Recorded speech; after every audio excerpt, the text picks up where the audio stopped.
în perioada asta și chiar nu pot să mă las. Pare rău. Le-am redus foarte mult. Cu greu, pot să zic. Cine e fumător știe cât fumezi.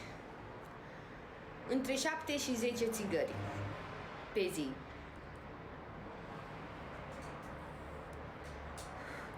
Dar este un mare sacrificiu, pentru că înainte fumau un pachet jumate pe zi. Deci le-am redus foarte mult. Să simt. Și am și zile când sar calul, mai sar calul.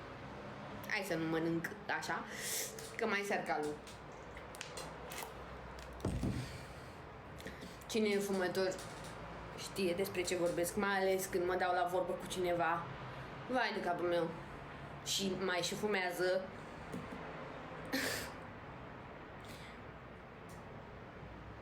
Da. Știu că nu e bine.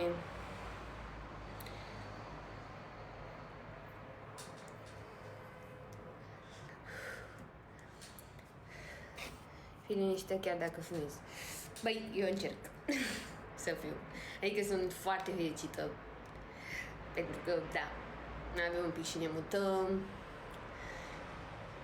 Și, da, o să vină și bebe. Da, și foarte stresată. Foarte.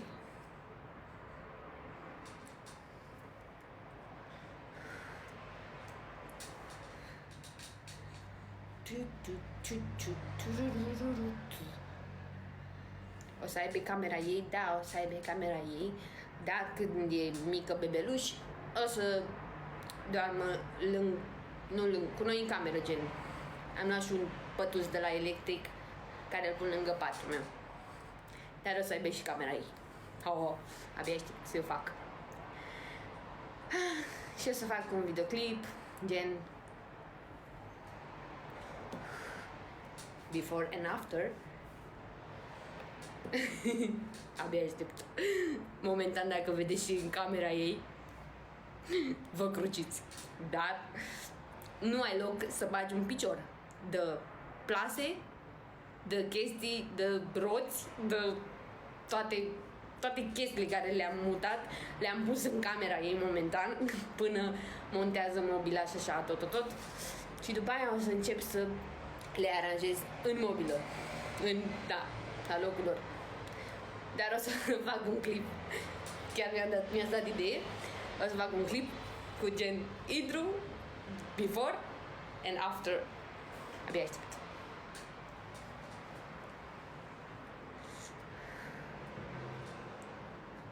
De ce nu te apuci de vlog? O să mă apuc foarte curând. Cred că într-o lună sau două, maxim.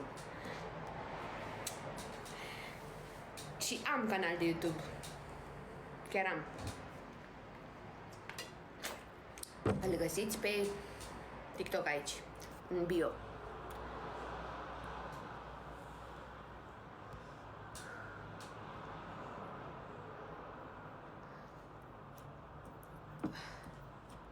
Dar pentru că nu te poți abține tot din fumat, a fumat 9 luni,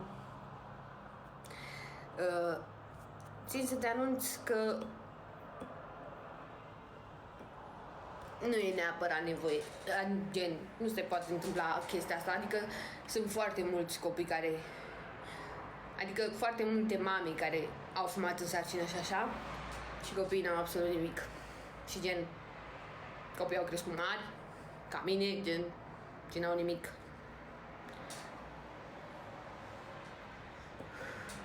Eu sper să nu aibă.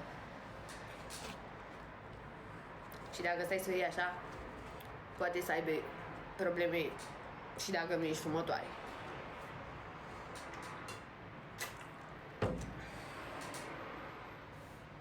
Ești aerian tare de tot. Fii tu cu picioarele pe pământ și lasă-mă pe mine.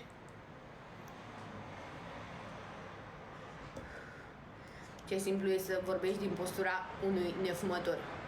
E foarte simplu. Și sunt și femei care au fumat, au aflat că sunt însărcinate și au putut să se lase. Eu nu pot. Punct.